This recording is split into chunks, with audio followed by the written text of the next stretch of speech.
Bueno, pues bienvenidos a la formación permanente del Centro de Teología de Getafe. Soy Paco, el colaborador de don José Ramón Velasco. Hoy no ha podido venir, pide disculpas por motivos pastorales, de las parroquias, ¿no? Que a veces nos absorben mucho. Estamos siguiendo el ciclo de la Virgen María, de Nuestra Señora la Virgen María. El mes pasado se trató el tema de los dogmas marianos, impartida por don Inocente García de Andrés. Y hoy se va a tratar el tema de María Corredentora, ¿no? Pero en un sentido de debate, ¿no? Es decir, es un tema que luego nos lo comentará don Jaime, que ya le presento, don Jaime Pérez Boquerín Estampa, doctor en teología, profesor aquí en el centro, entre otras muchas cosas. Ya anticipo la siguiente conferencia del mes que viene. Vamos a seguir con el ciclo de María y sería el tema de la Virgen María en la vida de San Juan Pablo II, que fue tan importante en su vida, ¿no? Y sin más, damos entrada ya a don Jaime. Muchas gracias, Paco. Bueno, pues nada, la verdad, bueno, vamos a empezar haciendo una oración tal como estamos sentados, si os parece. Y pues como vamos a seguir hoy también hablando de la Virgen María, vamos a rezar juntos la salve y la pedimos a ella que, como es la esposa y templo del Espíritu Santo, que nos interceda para que el Espíritu nos ilumine en este debate teológico de hoy. Rezamos juntos. Dios te salve, Reina y Madre de misericordia, vida, dulzura y esperanza nuestra. Dios te salve, a ti llamamos los desterrados hijos de Eva, a ti suspiramos, gimiendo y llorando en este valle de lágrimas. Ea pues, Señora, abogada nuestra, vuelve a nosotros esos tus ojos misericordiosos, y después de este destierro, muéstranos a Jesús, fruto bendito de tu vientre. Oh clementísima, oh piadosa, oh dulce siempre Virgen María, ruega por nosotros, Santa Madre de Dios, para que seamos dignos de alcanzar las promesas de nuestro Señor Jesucristo. Amén. San Claudio de la Colombier ruega por nosotros, que hoy es su memoria. Bueno, pues vamos a hablar de este tema que hablábamos Paco y yo. Por supuesto es un tema debatible, ¿no? Todos los temas teológicos son de suyo debatibles. No quiere decir que todo lo que en teología se enseña sea debatible. Sabemos que hay unos elementos que son la base, el fundamento del quehacer teológico, que es la fe católica. La fe católica, para un católico, no es debatible. No porque no pueda el católico pensar, sino porque el católico, el creyente, ha llegado ya a una certeza en su vida, por eso es creyente, y esa certeza la tiene normalmente asentada ya en su vida, ¿no?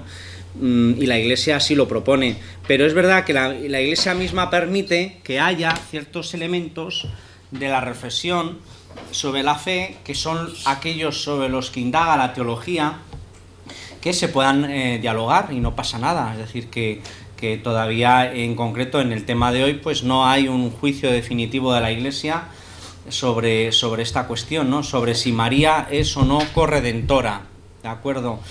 Bueno, yo he traído aquí la imagen que me gusta mucho, de la Inmaculada, que es un cuadro moderno de hace unos pocos años, que lo tenéis en la Catedral de la Almudena de Madrid, si lo queréis ver. Y a mí pues me inspira mucho porque realmente, por una parte veo aquí lo que es la figura de la Virgen en su condición inmaculada, pero luego con ese rostro más moderno, más contemporáneo, está también, como a mi modo de ver, queriéndonos decir que si la Virgen María es importante, lo es porque es actual, y en ese sentido es por donde yo quiero llevar la línea de reflexión sobre la corredención mariana. La verdad es que estoy encantado de estar aquí, veo un montón de gente, tenéis mucho mérito, un sábado por la mañana aquí a las 11:30, con todas las cosas que seguro que tenéis que hacer, lo cual muestra un gran amor vuestro al Señor y a la Virgen, así que estoy seguro que la Virgen nos va a recompensar saliendo de aquí como grandes apóstoles de la corredención mariana, o por lo menos queriéndola más todavía, ¿no? Bueno, entonces voy a seguir un poco las diapositivas del PowerPoint que nos sirvan de guión, ¿vale? Y yo pues voy hablando porque tampoco es la primera vez que doy esta charla y bueno, tampoco es difícil los temas de los que vamos a hablar. Esta charla en realidad es una introducción a la cuestión, es decir, que la cuestión tendría kilos y kilos de bibliografía detrás, ¿no? Luego os pondré la dirección, que ya a lo mejor muchos pertenecéis a esa página web, la del Foro Mariano, que es donde estamos haciendo esa reflexión en la diócesis de Getafe, con el Foro Mariano Diocesano, donde podéis consultar muchísima bibliografía sobre la Virgen María en general y sobre la corredención en particular. Entonces nosotros solamente vamos a entrar un poco a nivel de introducción nada más, ¿no? Vamos a asomarnos a este misterio que en opinión de muchos, la mía entre otros, es verdadero sobre María, que ella es corredentora. Lo primero que vamos a hacer es un pequeño repaso de algunos hitos históricos no muy lejanos, para que nos situemos. Os decía que la Virgen María es actual.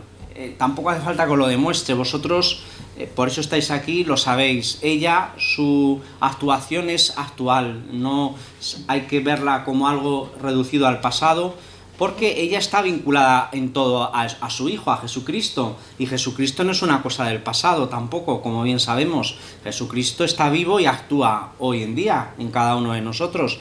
También su madre, también ella sigue actuando y sigue haciendo pues su camino de intercesión en obediencia a los designios de Dios, porque ella no hace nada si no es por voluntad de Dios. Entonces, dentro de esos hitos históricos, lo primero que quiero destacaros es que la afirmación de que María es corredentora es una afirmación que no es tampoco de ahora, de hace unos pocos días, sino que existe ya desde hace más de un siglo un movimiento en la Iglesia, un movimiento no en el sentido pues de una asociación concreta de fieles, sino una corriente en la Iglesia que defiende, que propugna, que promueve la corredención universal de María. Y ese movimiento o esa corriente, en un momento dado, ahora ya no se utiliza tanto esa expresión, pero en un momento dado, hace unos 100 años, se definía como el movimiento mediatista. ¿Por qué mediatista? Pues un poco en paralelo a esa otra corriente que hubo durante siglos, que defendió y defendemos ya todos, que María es inmaculada. Era lo que se llamaba el movimiento inmaculista, ¿no? Que durante siglos, empezando sobre todo los franciscanos en el siglo XIV, XIII ya muy pronto, y luego después los jesuitas y otras corrientes teológicas defendían que María era inmaculada frente a la opinión, por ejemplo, de los dominicos, que en una interpretación más fiel o más literal de Santo Tomás, que aunque es el gran doctor de la Iglesia, pero no quiere decir que todo lo que escribiera, absolutamente todo, fuera inamovible, ¿no? Porque no es la palabra de Dios tampoco. Santo Tomás, por ejemplo, ponía en duda que era inmaculada la Virgen María, porque él razonaba diciendo cómo va a estar redimida la Virgen María antes de que nazca el Redentor de ella. Eso no puede ser, decía él, ¿no? Decía Santo Tomás, con mucha lógica, ¿no?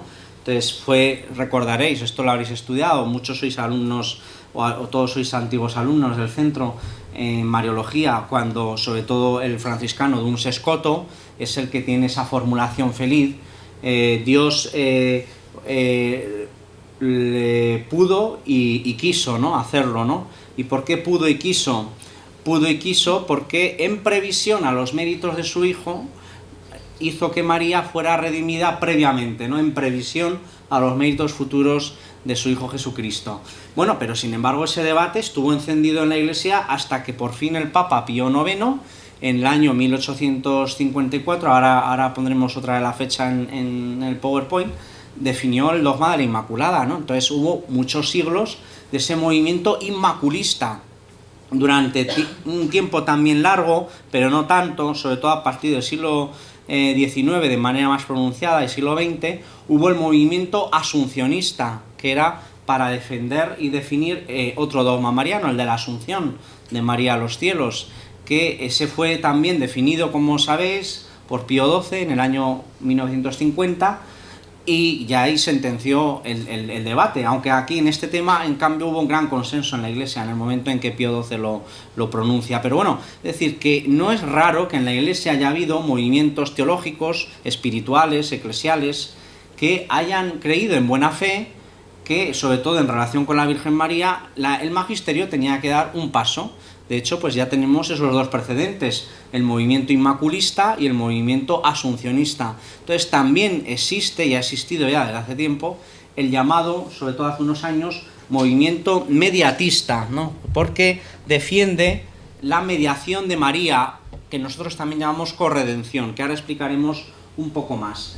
Entonces, bueno, pues vemos aquí un poco esas características. El movimiento preasuncionista previo al año 1950, que es el dogma de la Asunción por Pío XII, ese movimiento preasuncionista o asuncionista es también un movimiento profundamente mediatista en su momento. Es decir, los mismos que defendían durante los años 20, 30, 40, 50 del siglo XX, teólogos, obispos, que fuera María definida asunta a los cielos en cuerpo y alma, también defendían, en su mayoría al menos, que María es mediadora universal de todas las gracias. De ahí mediatista, mediadora María universal de todas las gracias, o, como solemos decir hoy en día más, corredentora.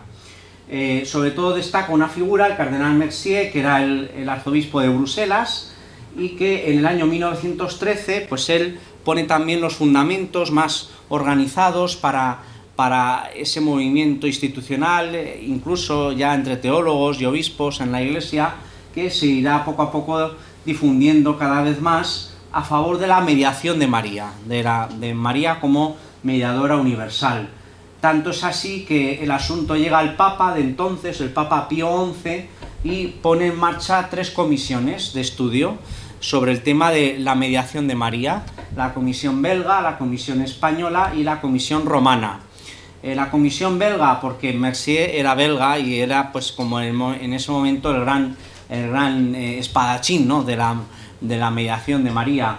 En la comisión romana, porque el Papa quería también tener una serie de teólogos allí cerca de él que le dieran una opinión sobre el tema. Y hubo también una tercera comisión española, porque España siempre ha sido vista en la Iglesia y en la Santa Sede como el lugar por definición de devoción a María, y que si España no da el paso a favor de este nuevo dogma, pues a lo mejor es sospechoso también, ¿no?, que la Iglesia lo tuviera que hacer. Entonces, de alguna manera, como que España ha sido reconocida muchas veces en la historia de la Iglesia como una nación que históricamente ha asumido como ese carisma de especial afinidad hacia los misterios de la Virgen María. De hecho, en las basílicas romanas, las 4 grandes basílicas mayores están asignadas a las entidades principales de la cristiandad en su momento.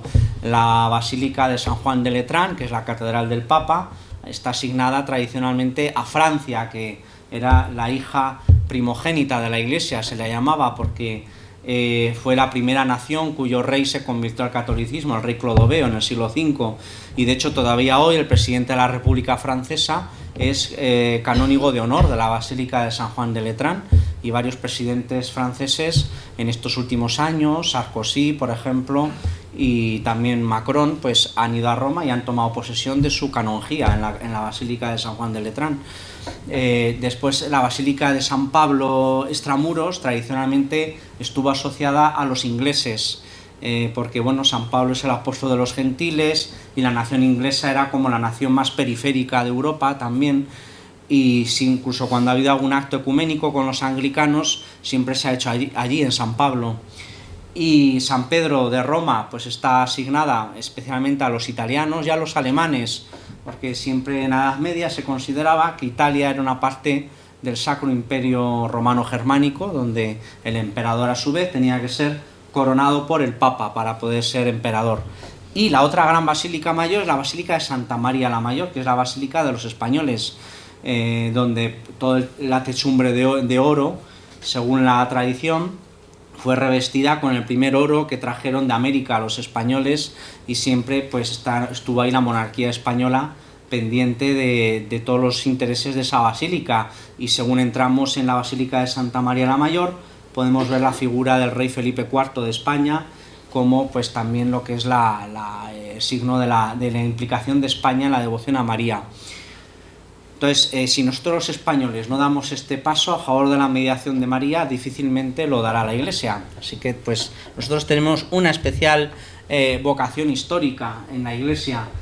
Este movimiento mediatista vuelve con fuerza en los años 90 con un teólogo norteamericano, Mark Miravalle, y la Universidad de Steubenville, donde entre otros también trabaja un famoso teólogo que a lo mejor habéis leído, que es Scott Hahn, el autor del famoso libro Roma Dulce Hogar y otros libros, ¿no?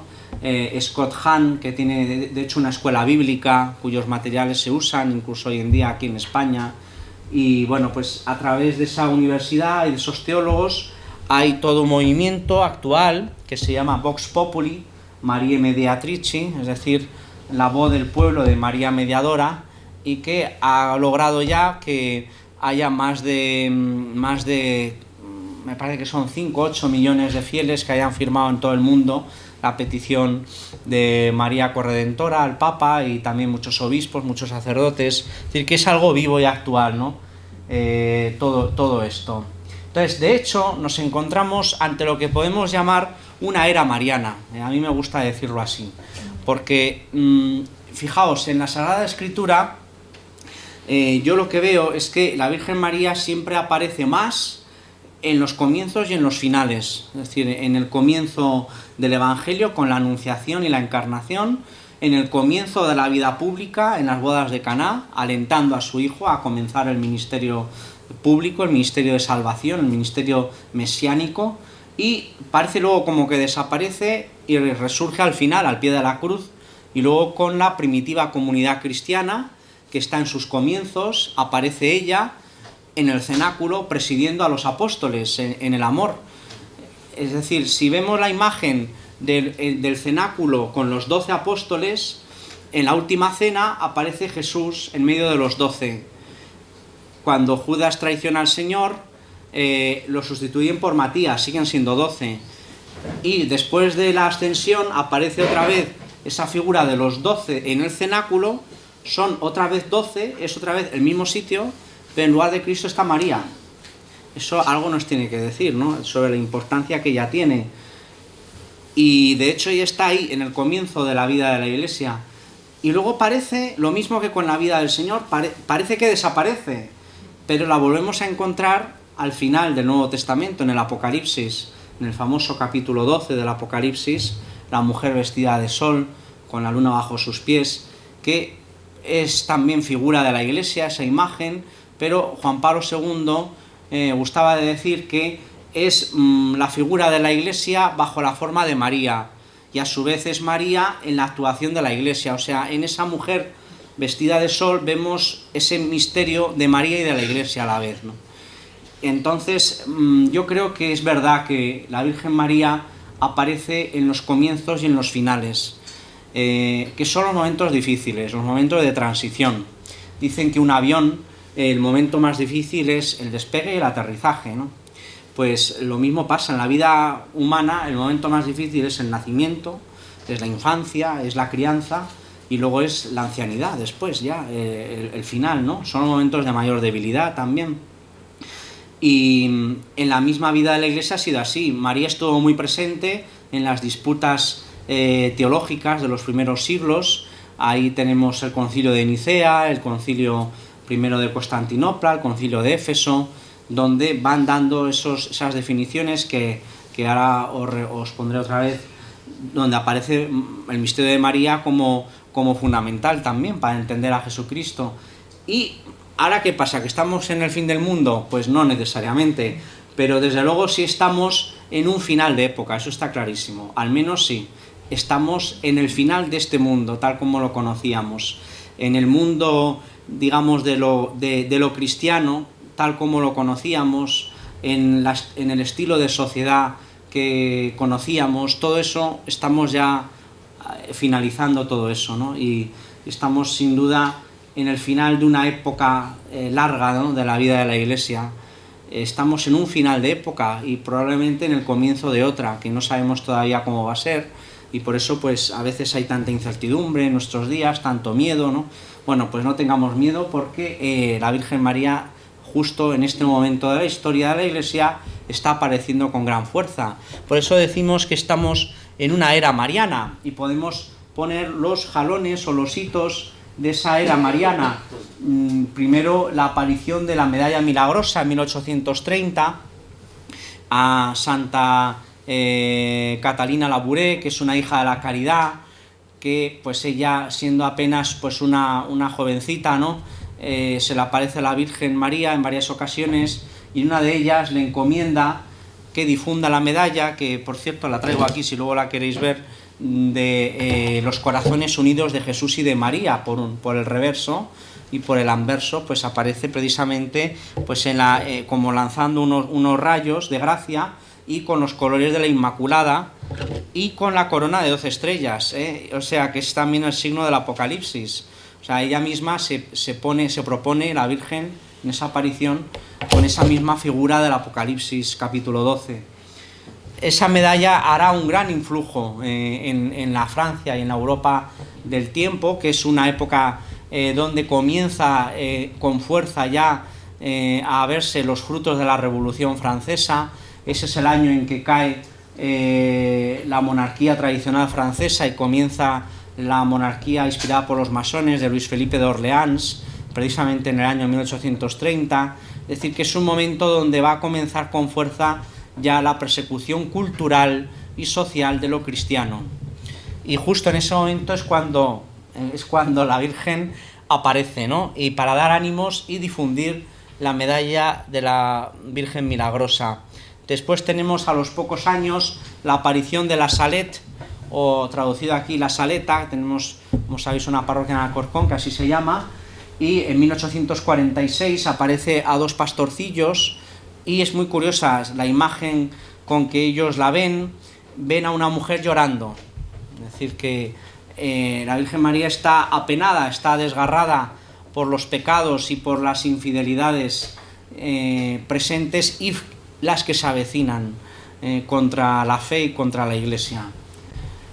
Ella pues exhorta, algo también muy común a todas estas apariciones, exhorta a la conversión, a la penitencia, a la contrición de los pecados. Después, por fin, ya lo mencioné antes, el dogma de la Inmaculada por el Papa Pío IX en 1854. Aquí no se trata de una aparición, pero se trata de un acto de definición dogmática, con la infalibilidad que el Papa posee cuando habla ex cátedra, que no es siempre. Cuando habla ex cátedra, cuando se propone de una manera definitiva sentenciar, definir algo. Es curioso que justo a los 4 años de la definición dogmática nos encontramos con las apariciones de Lourdes en 1858. Es importante que no solemos caer en la cuenta de la cercanía de ambas fechas. Cuando Santa Bernadette le pregunta a la Virgen ¿quién eres?, le dice: yo soy la Inmaculada Concepción. Nunca jamás antes una aparición mariana, y ha habido muchas en la historia, jamás la Virgen María había dicho eso. Podríamos haber dicho, si lo hubiera dicho antes, nos hubiéramos ahorrado siglos de discusiones, ¿no? Pero no, porque recordaréis el pasaje en el capítulo 20 de San Juan, cuando Jesús, resucitado en el cenáculo, le dice a los apóstoles: lo que atareis en la tierra quedará atado en el cielo, lo que desatareis en la tierra quedará desatado en el cielo. Es decir, la Virgen no va a revelar nada que la Iglesia no haya pronunciado, porque el Señor ha querido atarse al camino de la Iglesia en la historia. Entonces, la Virgen no va a adelantar nada de lo que la Iglesia no haya sabido ella, siendo fiel al Espíritu, definir y decir. Por eso es interesante, Lourdes es un gran momento mariano que revoluciona a la Iglesia y al mundo, y lo sigue haciendo, pero ese momento mariano, que es un momento de la Inmaculada fundamentalmente, o sea, la gracia de Lourdes es la gracia de la Inmaculada, que en la curación de las enfermedades nos está mostrando cuál es la verdadera enfermedad, que es el pecado, que es lo que ella no tiene por ser inmaculada. Y esa gracia de Lourdes solo sobreviene a la Iglesia después de que la Iglesia define el dogma de la Inmaculada. O sea, es como que el dogma de la Inmaculada desata unas fuerzas de gracia que por fin la Virgen María puede hacer extensivas a la Iglesia. Es muy importante esto. Vamos a seguir. Después tenemos las apariciones de Fátima. Bueno, esta lista no es exhaustiva, pero bueno, estoy yendo a los hitos más importantes y también los más reconocidos, ¿no? Porque hay muchos hechos que no han sido a lo mejor reconocidos todavía por la Iglesia. Las apariciones de Fátima en el año 1917, pero fijaos que he añadido también un año ahí, 1925, porque nos solemos olvidar que la Virgen de Fátima, bajo la figura de quien se aparece en Fátima, se aparece de nuevo en el año 1925 a Sor Lucía, cuando ella estaba en Pontevedra, en un convento de Doroteas. Todavía no se había trasladado, como no había entrado carmelita, ella pues fue dando también ahí sus vueltas, ¿no? Y en ese momento ella, a Sor Lucía, en el año 25, cumple lo que le había dicho en el 17, que iba a volver para hacer una petición, que es la petición de los 5 primeros sábados de mes, y donde concreta de esa forma aquella promesa de mi Inmaculado Corazón triunfará. Entonces es importantísima también esa fecha, que nos acercamos poco a poco también a ese centenario, que además es aquí en España, y que verdaderamente pues también hay ahí una conexión muy explícita, que la hay también en Fátima, que la hay en la Medalla Milagrosa, entre el corazón de María y el corazón de Jesús. O sea que de alguna forma pues ella, la Virgen, está llevándonos de corazón a corazón, del corazón de la Madre al corazón de Cristo. Luego tenemos la consagración del mundo al corazón de María por Pío XII en 1942. Fijaos, es en plena Segunda Guerra Mundial. Además, la Virgen le dirá a Sor Lucía, le dirá, bueno, la consagración que el Papa ha hecho no es la que yo he pedido en Fátima, dice allí en ese momento, porque no la ha hecho con todos los obispos del mundo y no ha consagrado Rusia, pero dice, estoy muy contenta, dice, de esa consagración que ha hecho el Papa del mundo a mi corazón, y como premio de esa consagración traeré la paz al mundo. Bueno, esa consagración la realiza el Papa el 31 de octubre del año 1942, justo a la mitad de la Segunda Guerra Mundial. La Segunda Guerra Mundial, como sabéis, es el mayor conflicto bélico de la historia, 54 millones de muertos en 6 años, todo el mundo prácticamente, excepto unos pocos países implicados en la Guerra Mundial. Y es una guerra que, según los historiadores, es un poco extraña. ¿Por qué? Porque son 6 años, de los cuales además empieza el 1 de septiembre del año 39 y acaba el 2 de septiembre del año 45. O sea, son 6 años y un día de guerra, ¿no? Y en esos 6 años y un día, prácticamente 3 años y 2 meses es los alemanes, los que podemos llamar los malos, los peores, ¿no? Los que verdaderamente traían pues la persecución, ¿no? También a la Iglesia, como se dio, ¿no? En la Alemania nazi. Esos primeros 3 años ganando casi siempre, o prácticamente siempre, todas las batallas, ¿no? Justo es hacer la consagración por Pío XII, y en ese mismo mes de noviembre, ya en esos primeros días de noviembre, la primera gran victoria de los aliados en el norte de África, la batalla del Alamein. Luego a los 20 días comienza la gran victoria de Rusia en el frente del Este, y ya son victoria tras victoria tras victoria hasta que termina la Segunda Guerra Mundial. Bueno, yo sí creo ver aquí como una mano de la Virgen, ¿no?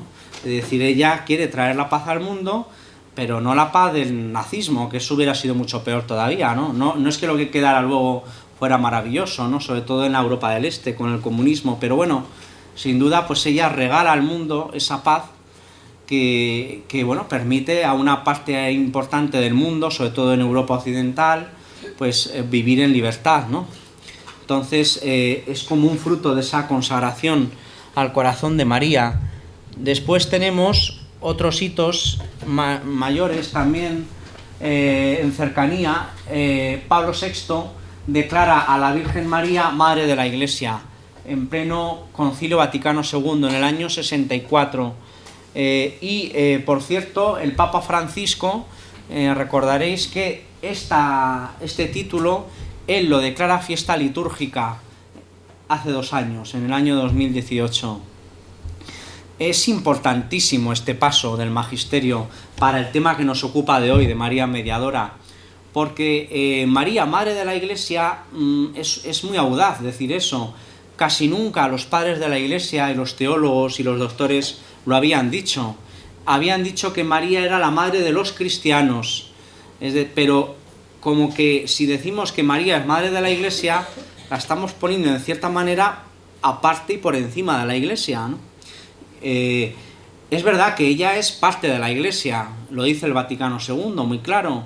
Este fue el gran debate del concilio. Estaban los que querían tener una constitución aparte sobre la Virgen María, más al hilo de lo que era la mariología preconciliar, donde a María se la ponía como en un lugar aparte dentro de la vida de la Iglesia, y venció por poco quienes querían que María estuviera dentro de lo que era la descripción de lo que es la Iglesia. Por eso al final ganó por poco, en una reñidísima votación del concilio, de las más reñidas que hubo entre los padres conciliares, esa opinión, y entonces se habla de la Virgen María en la Constitución que habla sobre la Iglesia, que es Lumen Gentium. En esa Constitución, en el capítulo 8, el último, es donde se habla de la Virgen. Pero claro, esto produjo grandes heridas, ¿no?, dentro del concilio. Y Pablo VI, que era un hombre que quería sobre todo buscar la comunión y el consenso teológico, él entendió también que había que dar un paso más, ¿no?, y que había que darle también su razón a quienes pensaban que la Virgen María no la podemos considerar simplemente una parte de la Iglesia, aunque lo sea. Y por eso él dijo, sí, es parte de la Iglesia, pero es también madre de la Iglesia. Porque si es madre de Cristo, que es la cabeza, es madre del cuerpo de Cristo, que es la Iglesia. Pero esto supone también una afirmación audaz, porque en efecto es poner a María en un lugar singular dentro de la Iglesia, donde nadie está más que ella. Y el Papa Francisco lo ha puesto esto de relieve hace poco, destacando sobre todo que si algo tenemos que ver en ella es su maternidad. Después Juan Pablo II pone de lema Totus Tus en su pontificado, que como recordaréis es una parte de esa frase, es una parte, esas dos palabras son una parte de la consagración mariana de San Luis María Griñón de Montfort a la Virgen María. Y San Luis María Griñón de Montfort, que es un santo del siglo XVIII, lo que afirma es que todo en la vida cristiana es a través de María. Él dice, por María, con María y en María, dice él, que tiene que vivirse la vida cristiana.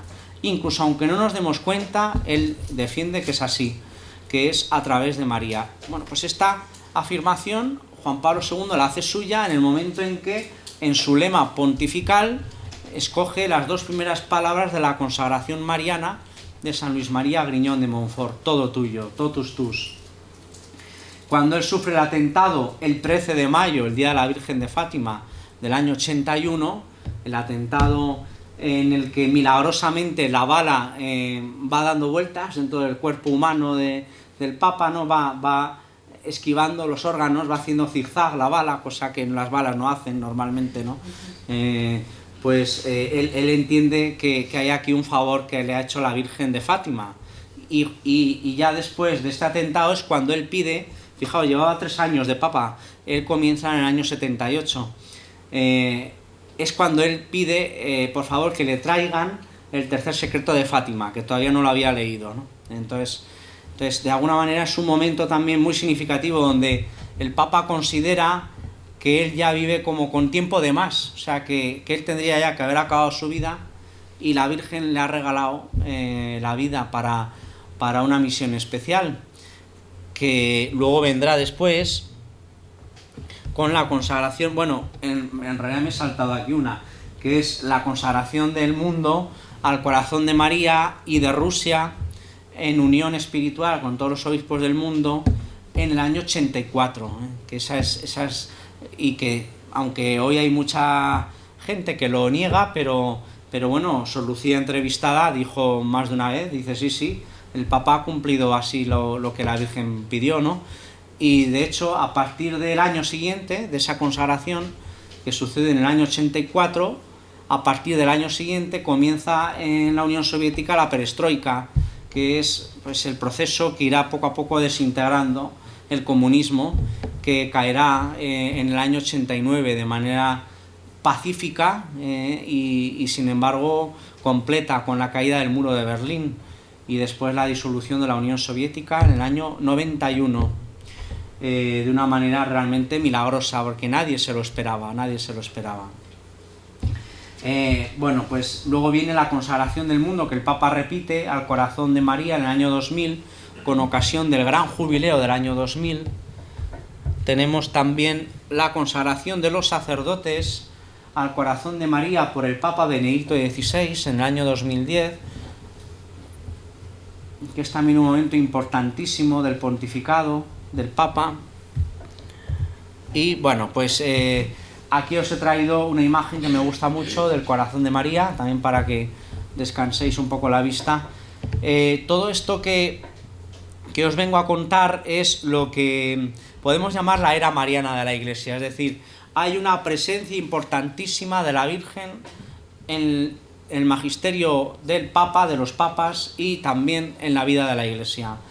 No he citado porque no es oficial, pero yo creo que lo será no tardando mucho, en mi opinión personal, las apariciones de Medjugorje y tantos otros momentos que están marcando la vida de la Iglesia. Es decir, que hay una actuación muy singular de la Virgen hoy en día. Entonces, ¿qué nos dice todo esto? Vamos a recordar, ahora vamos a volver hacia atrás. Vamos a ver si todo esto que estamos diciendo del papel de María en la vida de la Iglesia es bíblico. Si responde o no responde a la verdad bíblica, que muchas veces es lo que se nos objeta por parte de sesudos teólogos, que en realidad todo esto son devociones infantiles y que no responden a la revelación cristiana. Bueno, pues tenemos que decir que ya en el principio, en el llamado protoevangelio, en el capítulo 3, versículo 14 del Génesis, tenemos de alguna forma ya anunciado lo que va a ser el papel de la Virgen María, cuando el Señor le dice a Eva que de ella, de su descendencia, brotará el enemigo contra la serpiente, que aplastará su cabeza. Que vuelvo aquí a decir lo del Apocalipsis, es la Iglesia, pero es también la Virgen María. Cuando vemos esto decimos ya, pero si la serpiente muerde el talón, ahí casi podemos ver como que está como que el mal está afectando, ¿no? A la Iglesia de luego la afecta, ¿no? Pero la Virgen es inmaculada, ¿cómo le pudo afectar? Bueno, pues le pudo afectar en los dolores de parto de que habla el Apocalipsis, es decir, la Virgen María también sufre el zarpazo del mal, no porque ella peque, no peca, pero sufre las consecuencias del pecado en que su hijo está en la cruz clavado, es decir, que ella sufre como nadie, ¿no? Ella está ahí junto al Señor en la cruz, es decir, que sí que podemos ver ahí esos dolores de parto, también del Apocalipsis, que se aplican también. Ella no tiene dolores de parto en la Natividad, según la tradición espiritual de la Iglesia, aplicando el dogma de la virginidad perpetua de María. Ella ahí no sufre de parto, pero sí sufre el dolor de la redención, que es lo que dice San Pablo en la carta a los Gálatas: otra vez, hijos míos, sufro de dolores de parto por vosotros. Y cuando dice eso San Pablo, no quiere decir que él esté pecando en ese momento, sino que él está sufriendo porque sus hijos, que son los Gálatas cristianos, no acaban de dar el paso de la fe verdadera. Bueno, una pequeña digresión, porque es que quiero no demorarme mucho y voy muy deprisa. Entonces vemos también en el capítulo 12 del Apocalipsis fijaos en una cosa, y es que en el libro del Apocalipsis, el centro del Apocalipsis es justamente los capítulos 11 y 12, están en el medio del libro, es el corazón del libro. Y en el corazón del libro, en el capítulo 11, se cumple la profecía de que con la venida del Mesías aparecería de nuevo el Arca de la Alianza, que estaba perdida desde el destierro a Babilonia. Ese Arca de la Alianza, en el capítulo 11 del Apocalipsis, aparece en una visión a San Juan en el cielo, donde de esa manera se nos está diciendo que el Mesías ha venido ya a la tierra, que es Jesucristo, el Hijo de Dios. Y justo después de esa aparición del arca en el cielo, aparece otra señal en el cielo, que es, capítulo 12, la mujer vestida de sol. ¿Qué se nos está queriendo decir? Que en el fondo la Virgen María y la Iglesia misma son la verdadera arca de la alianza, son lo que contiene la redención, lo que lleva consigo la redención. De esto volveré a hablar un momento antes de acabar. Hay más razones tomadas de la Biblia para hablar ya no solo de la importancia de la Virgen, sino de María como mediadora especial. Primero, cómo funcionan las bendiciones en la historia de la salvación. Dice Dios a Abraham en capítulo 12, versículo 3 y en otros pasajes: bendigo a los que te bendigo a los que te bendigan, maldigo a los que te maldigan. Es decir, quien bendiga lo que Dios bendice será bendecido por Dios. Eso es una tónica dominante en la historia de la salvación. En cambio, quien maldiga, quien renuncie, quien rechace lo que Dios ha puesto, pues no estará con Dios, ¿no? Entonces, es importantísimo que acertemos a bendecir adecuadamente a María, a la que dijo: me llamarán bienaventurada por todas las generaciones. No es indiferente saber o no saber si hay que bendecir o no a María, también como mediadora especial de la gracia, porque si Dios la ha bendecido así y nosotros no la estamos bendiciendo así, estamos privándonos de una bendición muy grande que Dios quiere darnos. Luego tenemos también lo mismo en la reconstrucción de Jerusalén, según se anuncia en el libro de Tobías, en el capítulo 13, se vuelve a decir lo mismo. Jerusalén será reconstruida y aquellos que colaboren con su reconstrucción serán bendecidos y reconstruidos por Dios. En cambio, aquellos que entorpezcan en la reconstrucción de Jerusalén serán abatidos por el Señor. Jerusalén es una imagen, una vez más, de la Iglesia, pero es también una imagen de la Virgen, porque Jerusalén es la ciudad que contiene la presencia de Dios, que está en el templo, en el monte Sión. Y a su vez la Iglesia es la que contiene la presencia de Cristo en la historia. Y la Virgen María, igual que la Iglesia como arca de la alianza nueva, de la nueva alianza, es la que contiene al Señor y nos lo da en la encarnación y también en la vida cristiana. María es también como la reina madre, que así aparece esa figura en el Antiguo Testamento. Junto a los reyes estaba la figura de la reina madre, que era la mediadora ante el rey. Es decir, no tanto la esposa, sino la madre, era la que había que tener, a tu favor. Si tú querías conseguir algo del rey, en esto era algo típico de otras cortes orientales de la época, tenías que acudir a la madre del rey muchas veces. Y de hecho eso se puede ver en muchos pasajes de la historia de Israel, que la reina madre de hecho tenía los mismos honores que el rey. No la consorte, no la reina consorte, sino la reina madre. Era la que se sentaba junto al rey en el trono. Entonces aquí vemos también como un anticipo de lo que va a ser el papel de María, reina, junto a su hijo rey. Bueno, también tenemos otras razones para entender la especial mediación de María. Primero, muy obvia, la encarnación del Hijo de Dios. Sin ella no hay encarnación, es así. Y sin ella, por tanto, la salvación, tal como Dios la ha querido, no hubiera ocurrido. Por tanto, ella pues tiene un papel ya vemos aquí fundamental, se ve clarísimamente, pero también en la natividad, porque ella permite, pues lógicamente, ¿no?, que nazca su hijo y lo trae al mundo y nos lo da a la adoración. Vemos también en las bodas de Caná que es, según Juan, gracias a la mediación de María, lo vemos ahí muy claro también, cómo ella pone en marcha la obra pública, el ministerio público del Señor. Es gracias a su mediación que ella le está diciendo a su hijo, comienza. Por eso el Señor la dice, ¿estás segura? Lo de ¿qué entre tú y yo? Es una expresión hebrea. ¿Qué hay entre tú y yo? Quiere decir, ¿estás segura de lo que haces? ¿Eres consciente de que con este primer milagro ya no hay marcha atrás? Y que esta marcha atrás tiene su final donde tú y yo sabemos que es en la cruz.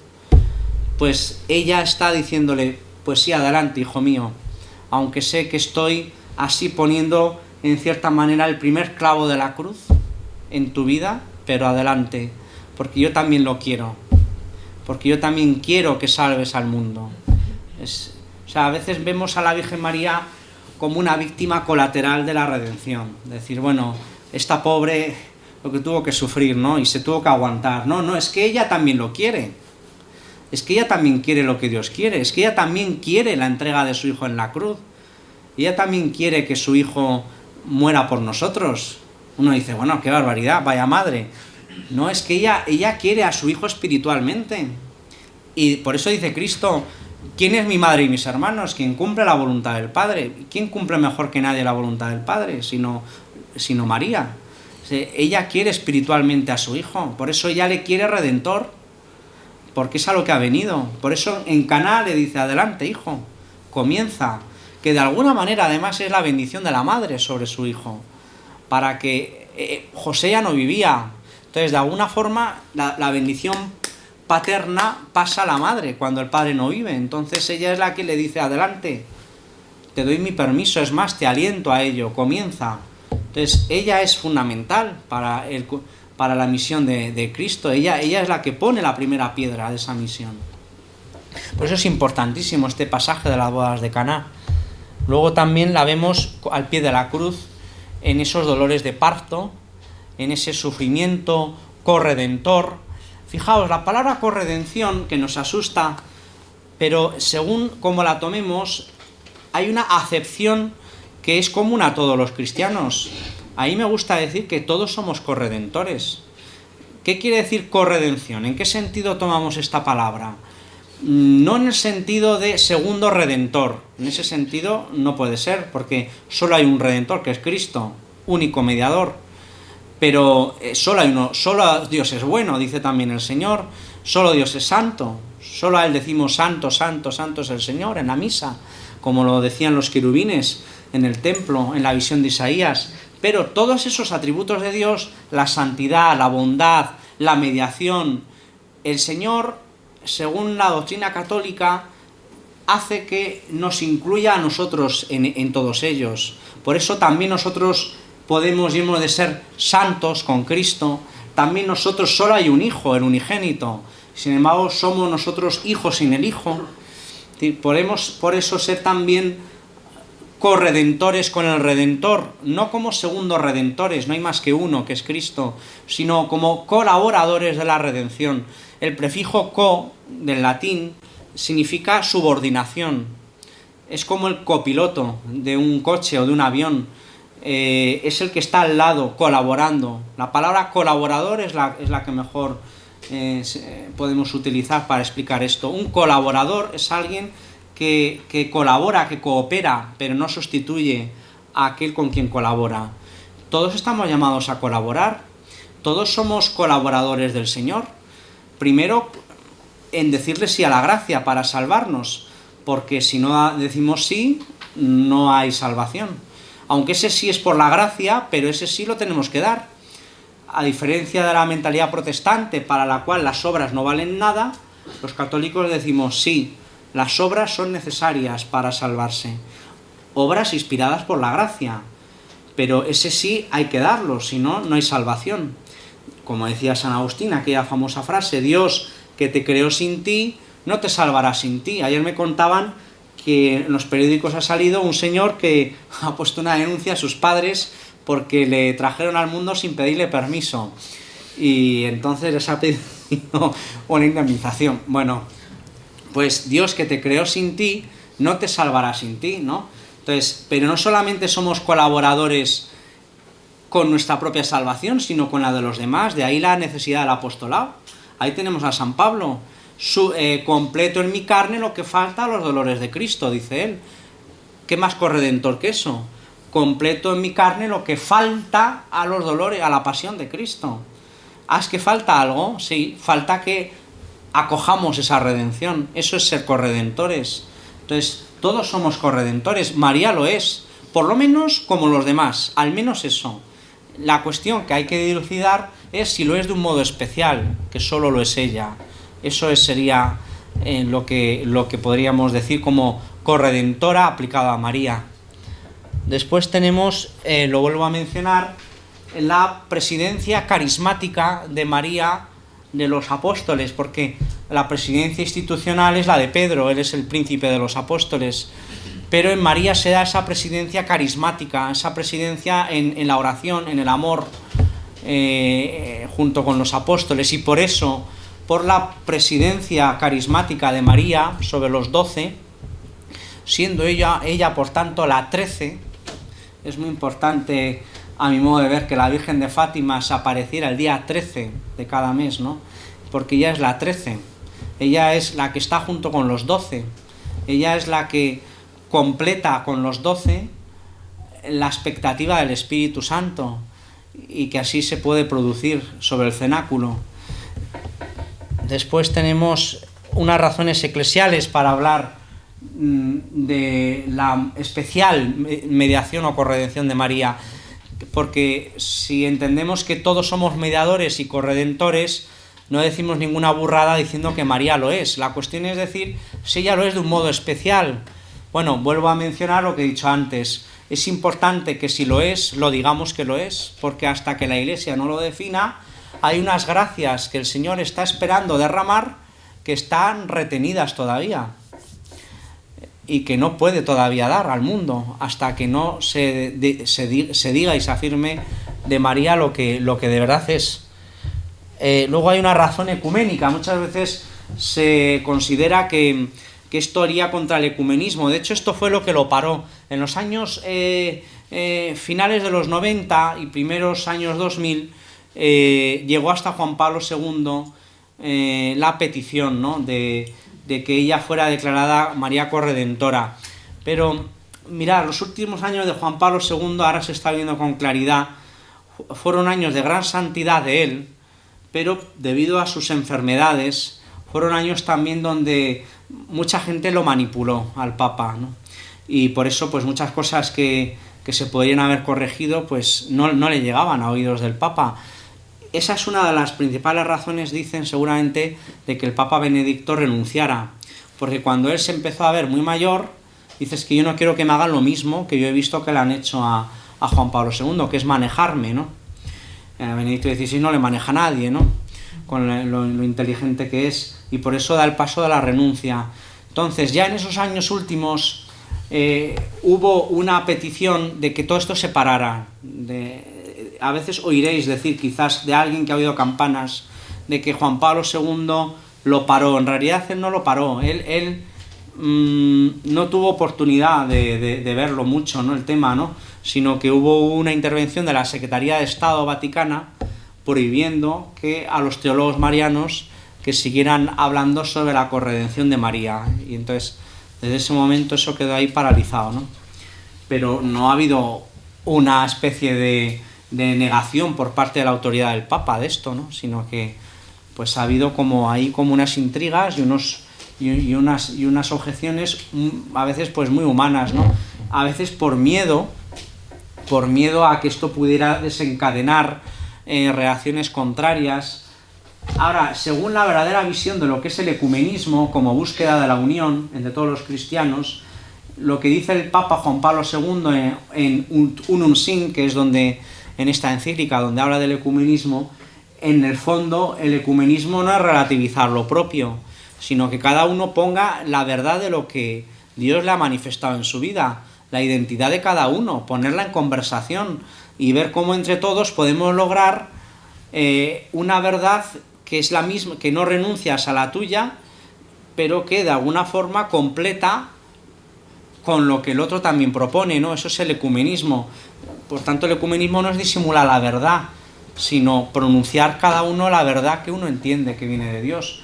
Para nosotros es muy importante que podamos afirmar, y esta es la segunda razón a favor de la declaración de María como corredentora, que ella es la que va a unificarnos a todos, va a ser la madre. Las madres son las que unen a los hijos. Si dejamos que ella actúe como verdadera y singular mediadora o corredentora, ella va a unirnos a todos los cristianos, seguro.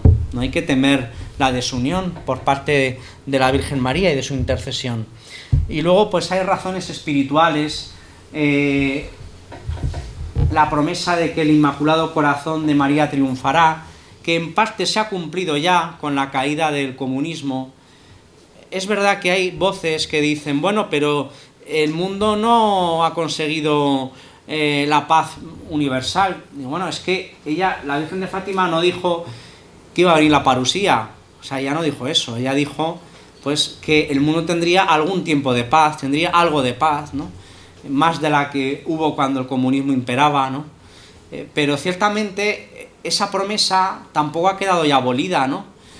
Sino que Benedicto XVI, cuando viajaba para la beatificación de los pastorcillos de Fátima, dijo, Fátima sigue actual, el mensaje de Fátima todavía tiene que cumplirse, es decir, todavía tiene que triunfar del todo el corazón inmaculado de María. Pues muchos pensamos que lo hará a través de que la Iglesia pueda cada día más, primero en cada uno de sus fieles, afirmar el papel singular de María en la corredención. Luego hay visiones todavía no autorizadas por la Iglesia, pero tampoco negadas. Sobre todo hay unas muy famosas de una vidente holandesa, Perdeman, que afirma la urgencia de que María sea declarada abogada, corredentora y mediadora, que serían los tres títulos que más entre ellos están como en interrelación para hablar de ese papel especial de María en la salvación del mundo. Luego hay pues varias razones de conveniencia, las pongo todas un poco seguidas. Primero, lo que es verdadero es bueno, según la misma filosofía clásica. Si María es verdadera mediadora singular o corredentora universal, pues será bueno que lo reconozcamos. O sea, en la Iglesia no podemos tener miedo de la verdad. Y luego, pues ya lo he mencionado, puede ser ocasión de muchísimas gracias para tiempos, si no del fin del mundo, sí de fin de este mundo, de esta época, tal como la hemos conocido. Sirve también, a lo mejor, como enseña de esperanza, es decir, ella quiere también hablarnos, de hecho lo hace a través de tantas apariciones y de tantos documentos del magisterio, de lo importante que es que la tengamos a nuestro lado. Puede ser una oportunidad el que vayamos adhiriéndonos cada uno a esta verdad de María Corredentora para anclar verdaderamente a María en nuestro corazón como enseña de esperanza. Y luego hay muchos santos que lo han dicho. La Madre Teresa, por ejemplo, lo dijo, que se derramarían grandísimas gracias sobre la Iglesia en el momento en que la Iglesia declarase la corredención universal de María. Bueno, esto pues aquí podemos dar dos razones teológicas. Una es que lo que hace María al pie de la cruz es dar la respuesta que Cristo pide en la cruz, que si no lo da María no lo da nadie perfectamente, porque todos los demás, incluido Juan traiciona al Señor en el huerto, él se va también. Lo que pasa que María le coge de la mano y le lleva, y es el primero que vuelve, ¿no?, de los 12, pero Juan también tiene su caída. Es decir, ahí nadie está libre de pecado, únicamente ella es la única que es capaz de acoger esa redención. Para que esa redención pueda llegar al mundo, tiene que llegar a través de alguien que la haya acogido plenamente. La única persona que la ha acogido plenamente en la historia es la Virgen María. Entonces, es la única, es como dijéramos, imaginar la quinta sinfonía de Beethoven. Por muy maravillosa que sea en las partituras, si nadie ha sido jamás capaz de interpretarla de manera fiel, esa quinta sinfonía ya no existe, porque solamente existía en la mente de su compositor, Beethoven, que está muerto. Pero gracias a que esa sinfonía puede ser interpretada, en este caso no por una persona, sino por muchos músicos que la saben entender, podemos decir que esa sinfonía sigue existiendo. Esa sinfonía, que es la redención, solamente ha habido una persona capaz de acogerla plenamente, que es María al pie de la cruz. Por eso es importantísimo que podamos decir que ella colabora de un modo que solo a ella le atañe. Y luego, acogiéndola, ella se convierte como en el nuevo grial, o el nuevo cáliz, o la nueva arca, de donde podemos beber la redención. Solamente en ella tenemos ese cáliz totalmente puro, en el que nos acercamos a gozar de los frutos redentores de Cristo. Bueno, ya intento acabar ya, ¿vale? Pero la verdad que me parece importante que veamos este esquema. Estos 4 primeros son los dogmas ya declarados. Vemos que hay una lógica entre todos ellos. Primero, la virginidad perpetua de María es el primero en definirse en el Concilio de Nicea, en el 325, cuando se dice en el credo apostólico que Cristo es concebido del Espíritu Santo, por tanto, no de una relación carnal de María, y que viene de María Virgen. María Virgen es una expresión que indica la perpetua virginidad de María. Y nos está hablando del misterio de la encarnación, por tanto. La perpetua virginidad de María, entre otras cosas, nos enseña que el Hijo de Dios viene de Dios. No es como Juan Bautista, que sí, Dios interviene, pero es un nacimiento y es una vida, digamos, según los conductos normales de la biología. Simplemente que Dios obra el prodigio de hacer de Isabel fértil, que ya no lo era. O no es como tampoco Sansón, que también Dios puedan tener un hijo, sus padres. Que muchos cristianos y muchos sacerdotes, por desgracia, tienen ese esquema en mente. Creen que Jesús es el hijo biológico de María y de José. Si dicen eso, en el fondo no creen en la divinidad verdadera de Cristo. Yo no me puedo creer que lo crean, sino que en el fondo lo entienden como algo figurado, ¿no? Entonces, por eso es importantísimo el dogma de la virginidad perpetua, para afirmar la divinidad de Cristo. Segundo, la maternidad divina de María se declara en el Concilio de Éfeso, en el año 431, que es el misterio también de la Navidad, porque María no se contenta con concebirle, sino que luego lo engendra y lo cría, que eso es la Navidad. Y de esa forma también entendemos una cosa muy importante, que Cristo es verdadero hombre. Con el primer dogma vemos que Cristo es verdadero Dios.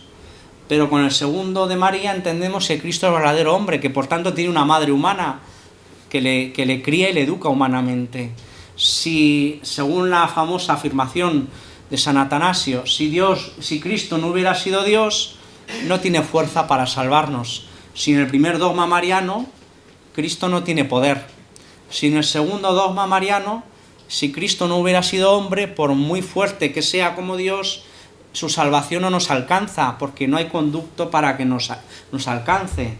No hay forma de que se vincule a nosotros y nosotros con Él. Gracias al segundo dogma, esa redención es eficaz para nosotros. Tercero, el de la Inmaculada, por Pío IX en el año 854. En el fondo nos pone aquí delante el origen de María, es decir, ya en su origen, en su propia concepción, ella es inmaculada. Ella está predestinada a esto. Aquí se nos está haciendo ver que la salvación no es fruto de la casualidad, sino que responde al plan de Dios. La salvación no es una casualidad, por tanto es una necesidad. El tercer dogma mariano lo que nos enseña es que la salvación de Cristo es necesaria, porque hay quien también llega a este punto. Hay quien dice, bueno, vale, Cristo es verdadero Dios, Cristo es verdadero hombre, pero Dios nos puede salvar de muchas otras maneras. A través de Buda, a través de Sócrates, a través de Mahoma, a través de que seas una buena persona. Y decimos, no, solo te salva Cristo, que es lo que viene a decir el tercer dogma. Y los que no conocen a Cristo, bueno, pues Dios les dará la salvación, quizás les ofrecerá la salvación misteriosamente, no sabemos cómo, pero será a través de Cristo igualmente, aunque no le conozcan. O sea, es siempre a través de Cristo. Y el cuarto dogma, declarado por Pío XII, nos habla del destino de la Virgen, es decir, que esa salvación no solo es necesaria, no solo es posible, que es lo que nos dicen los dos primeros dogmas marianos, no solo es necesaria, que es lo que nos dice el tercero, sino que además es positiva. ¿Qué quiere decir esto? Esto va a un nivel más psicológico o espiritual, es decir, el gran drama del cristianismo y de los que no creen en Cristo es que les da igual, es que creen que en el fondo no hace falta todo esto, ¿no?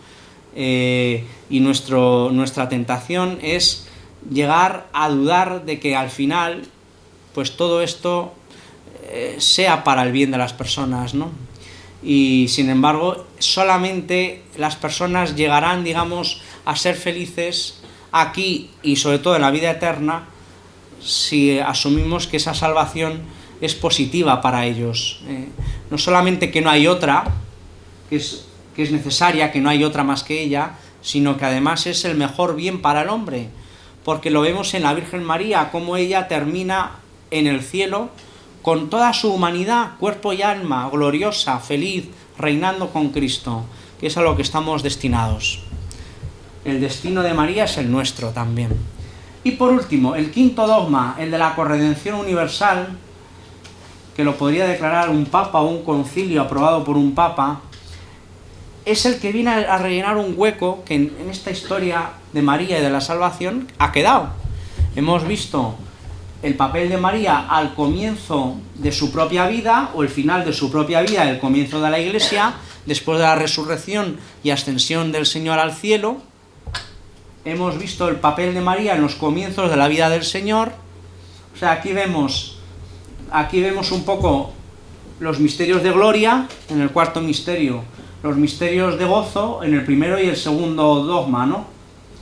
En el tercero, María que se mantiene inmaculada, podemos ver también los misterios de luz, ¿no? Ella está siempre ahí sin pecado junto al Señor, pero ¿dónde están los misterios dolorosos?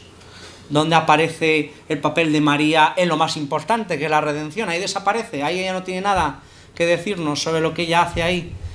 Pues esto es lo que viene a completar el quinto dogma, que es lo que falta, por decir, de María, que ella está junto a la cruz haciendo lo más importante de su vida. Lo más importante de la vida no es que nazca el niño Jesús, sino que Cristo nos redime en la cruz, para lo cual hace falta que nazca el niño Jesús.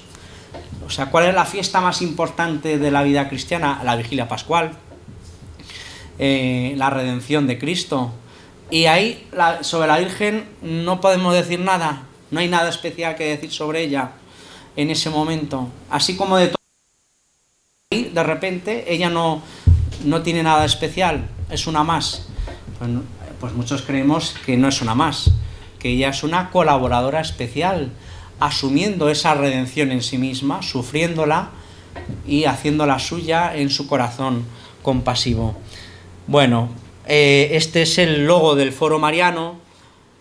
Vemos así, por tanto, a María como mediadora entre la cruz y el mundo.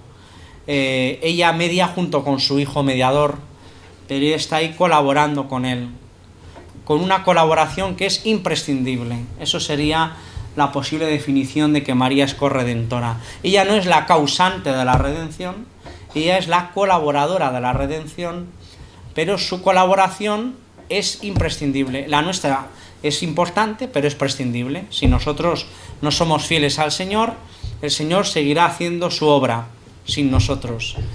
Pero si María no hubiera sido fiel, la redención tal como la conocemos no hubiera ocurrido. Bueno, pues ahí podéis ver más información, podéis haceros socios inscritos del Foro Mariano y bueno, pues esto es un poco fijaos esta imagen tan bonita, ¿no? De la película de la Pasión, pues cómo no ver que María es corredentora, ¿no? Cuando ella es la que nos entrega a su hijo en la cruz, ¿no? Bueno, perdón porque me he alargado muchísimo, pero bueno, vale, gracias.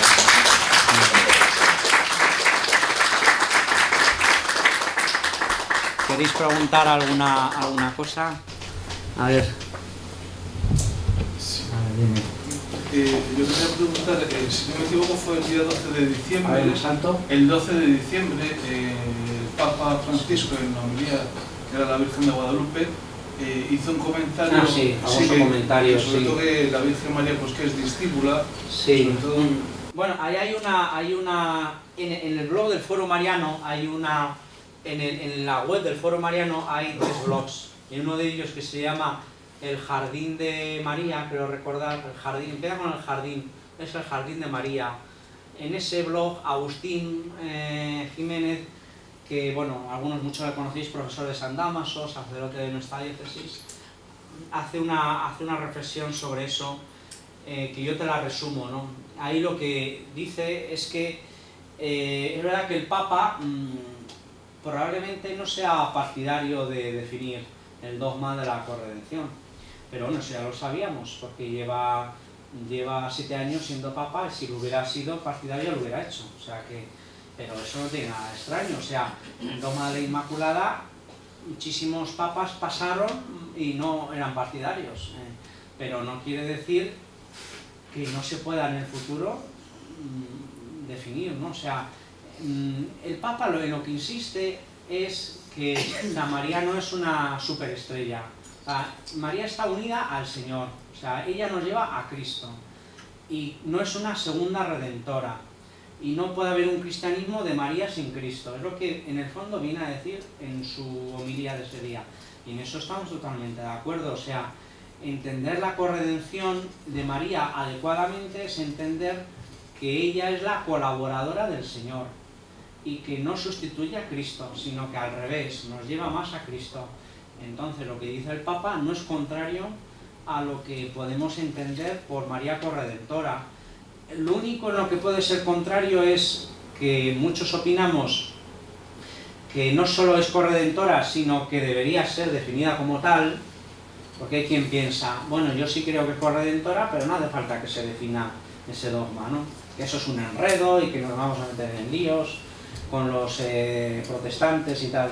Yo, por todo lo que he argumentado, considero que es importante que lo hiciera la Iglesia, y en este último aspecto, que es en el fondo una cuestión disciplinar de gobierno, pues obviamente el Papa no está por la labor, pero bueno, en cuestiones de gobierno los papas van cambiando de orientación, o sea... pues el Papa Benedicto, los sínodos duraban un mes y Francisco dijo, pues van a durar 3 semanas.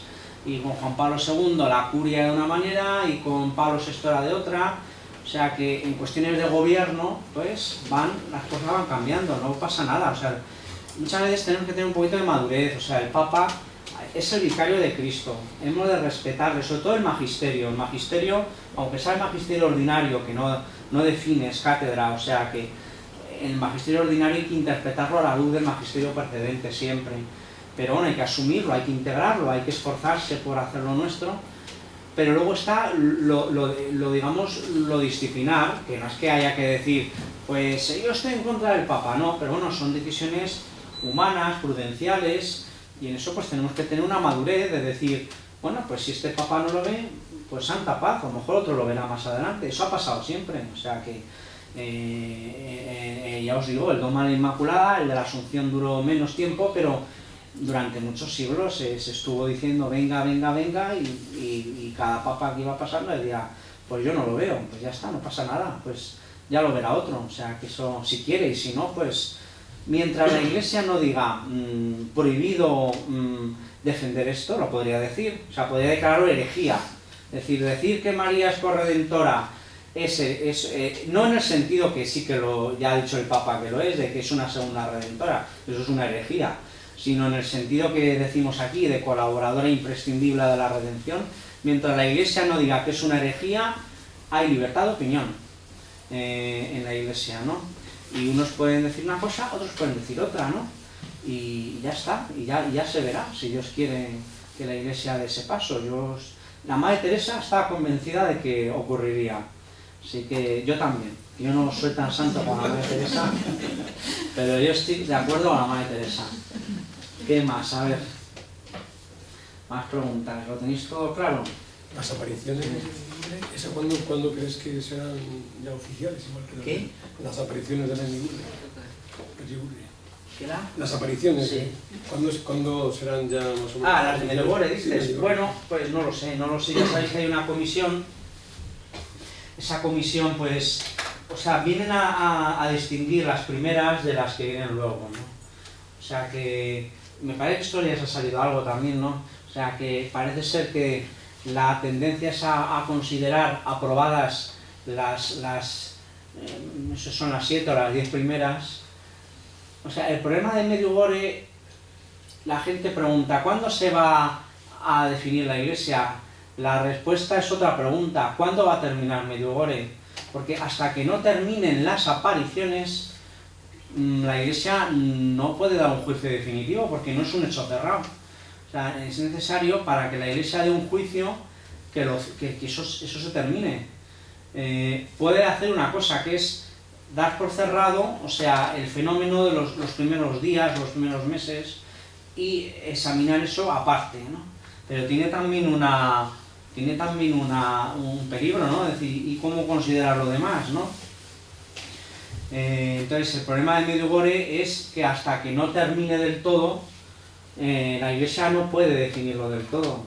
Es como la vida de una persona. ¿Cuándo canoniza la Iglesia a alguien? Cuando ya está muerto. O sea, cuando la vida de esa persona ya terminó, porque hasta el último instante la puede fastidiar. Y como Judas, ¿no? O sea, o como, en fin, pues Dios no quiera, ¿no? O sea, que perseveremos hasta el final, ¿no? Pero, o sea, el problema es ese, entonces. Pero bueno, parece que la tendencia está siendo considerar las primeras apariciones con relativa independencia de las que vienen luego, ¿no? Sin prejuzgar mal las que vienen luego, pero dando una aprobación a las primeras. Podría ser, lo que pasa es que también es peligroso. O sea, el miedo que tiene siempre la Iglesia, pues lógicamente es que haya engaño, ¿no? Que haya engaño o autoengaño. O sea, ya no es que los evidentes vayamos a pensar que son mala gente o que son unos timadores, pero que ellos se pueden estar engañando también ellos, ¿no? Que pueda estar ahí incluso el demonio, ¿no? Metiendo ahí falsas ilusiones, ¿no? Porque eso es un peligro real, ¿no? En la vida mística es un peligro muy real que ocurra eso, ¿no? Entonces no puede la Iglesia arriesgar su juicio dando por aprobado un conjunto de apariciones si todas y cada una de las que forman parte de ese conjunto no son de Dios. Entonces, por eso, pues toda prudencia es poca, pero bueno, la Iglesia ya permite ir oficialmente, o sea que con eso basta de momento. Más cosas, más preguntas. Bueno, pues nada, yo os animo a que reflexionéis sobre esto, que recéis, que pidáis mucha luz. Y sí que ya termino con lo de diciendo que en el Foro Mariano, sí, en la reflexión que hemos hecho, hemos concluido que oficialmente nos adherimos a la verdad de la corredención universal de María, y la propuesta que vamos a ir haciendo en estos meses es invitar a la adhesión particular, personal, de quien quiera a esta verdad, ¿no? Y eso pues lo haríamos de alguna forma oficial también, incluso con la perspectiva posible en el futuro de un voto, ¿no? Que eso se hacía mucho con la Inmaculada, con la Asunción, ¿no? Las universidades, las cofradías, las hermandades, las parroquias hacían voto de defensa de que María es inmaculada, de que María ha sido asunta a los cielos, incluso de que María es mediadora. El voto mediatista todavía se ve por ahí. Es verdad que ha habido como un declive, porque hubo una época en que eso estaba muy, muy efervescente, y muchas hermandades ya lo hicieron en su día, y muchos cabildos de catedrales, ¿no?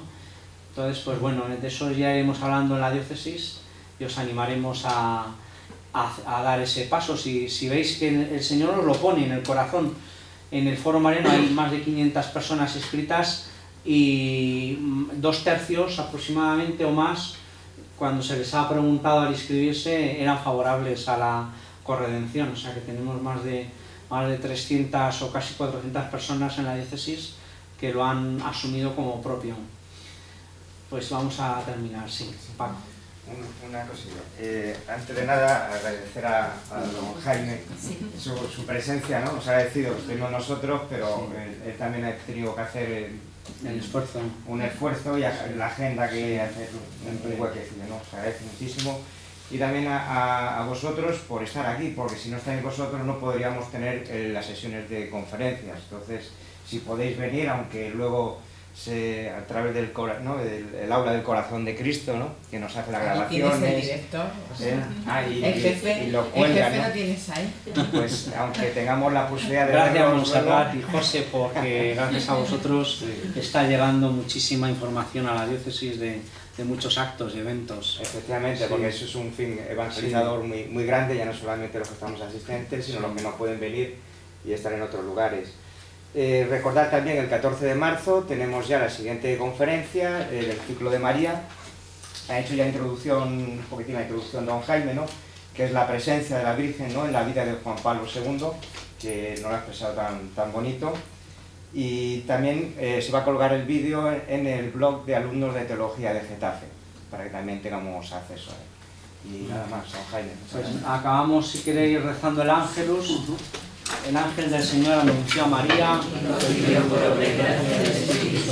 Dios te salve María, llena eres de gracia, el Señor es contigo, bendita tú eres entre todas las mujeres y bendito es el fruto de tu vientre, Jesús. Santa María, Madre de Dios, ruega por nosotros pecadores, ahora y en la hora de nuestra muerte. Amén. He aquí la esclava del Señor. Hágase en mí según tu palabra. Dios te salve María, llena eres de gracia, el Señor es contigo, bendita tú eres entre todas las mujeres y bendito es el fruto de tu vientre, Jesús. Santa María, Madre de Dios, ruega por nosotros pecadores, ahora y en la hora de nuestra muerte. Amén. Y el Verbo de Dios hizo carne. Y habitó entre nosotros. Dios te salve María, llena eres de gracia, el Señor es contigo, bendita tú eres entre todas las mujeres y bendito es el fruto de tu vientre, Jesús. Santa María, Madre de Dios, ruega por nosotros pecadores, ahora y en la hora de nuestra muerte. Amén. Ruega por nosotros, Santa Madre de Dios, para que seamos dignos de alcanzar las promesas de nuestro Señor Jesucristo.